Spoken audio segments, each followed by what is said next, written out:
This is the only Photoshop workflow you need to create pro level merch. And I'm gonna show you guys exactly how I go about creating designs. And this is the workflow I use for pretty much every single design you see me create. And today we're focusing on the movie Nosferatu. I've already made this design, but I ended up screen recording it and I never did anything with it. So I decided to show you guys kind of like a behind the scenes of how I created the first concept for, the movie. And I actually made two different concepts. The other one's posted to my Instagram at Charlie Pangus. I have some good news for you guys. I actually went full-time content creator again, which is why I've been more consistent on Instagram and everywhere else.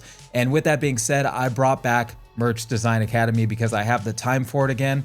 And I realized that there's a lot of people that signed up prior to me leaving. So if you did sign up, just send me an email. I have a gift for you.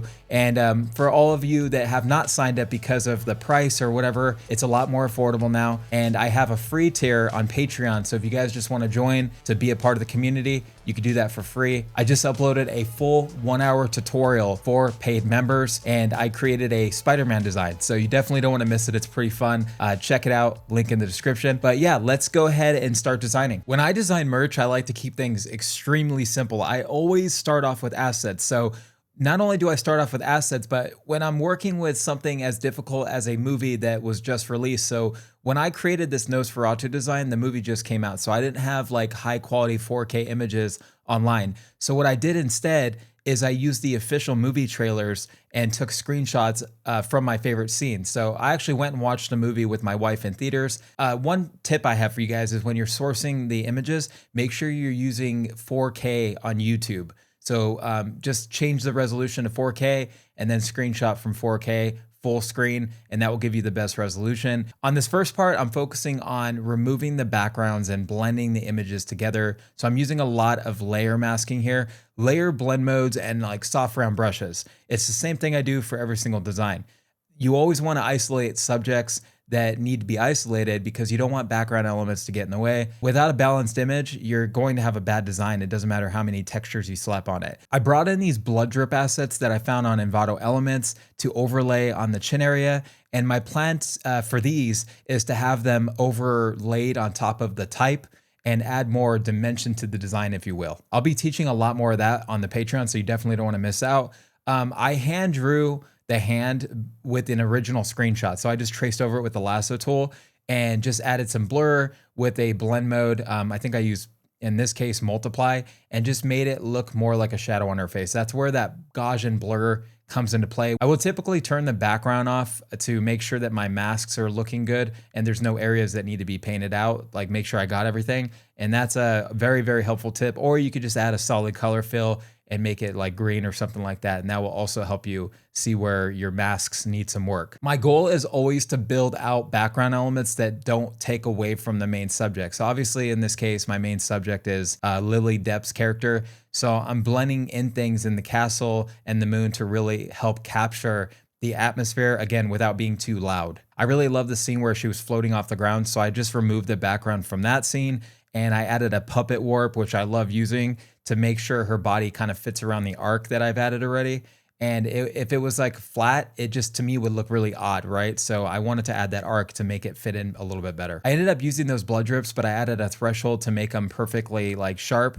And I added that to the Nosferatu logo to make it look like it was sort of dripping, which I really liked how that turned out. And then I added some more text elements to really help fill out the design so it's not so plain.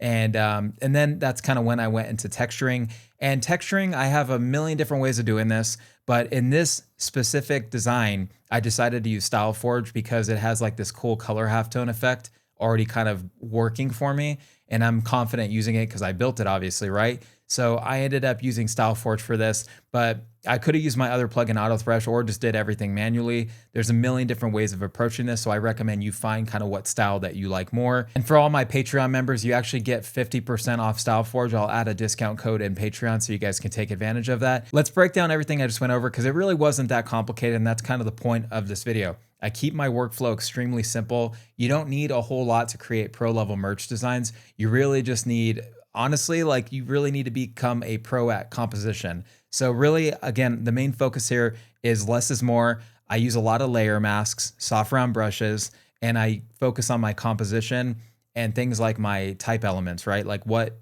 kind of text am I going to be adding, what font am I picking, and things like color theory do play into this, but mainly it's just all about composition and blending. And again, all you need to blend is layer mask. So if you took anything away from this video, it should be that you don't need to complicate the process. At the end, you can always apply a million different textures and really get the vibe you're going for at the end. But if your composition's not strong, the design is never going to look good. So that's my recommendation.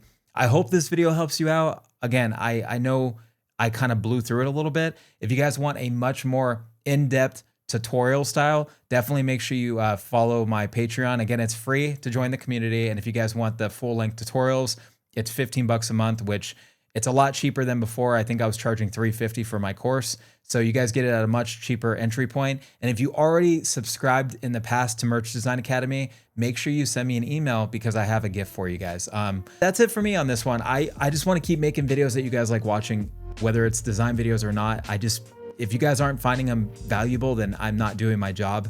So yeah, let me know what you guys want to see in the comments, what you're looking forward to most on this channel moving forward. And I hope you guys are doing so good. I haven't seen you in a long time, you know? I feel like I'm missing out on, you guys have grown so much since I last seen you. So I hope you guys are doing really good. I miss a lot of you, and I'll see you guys in the next video.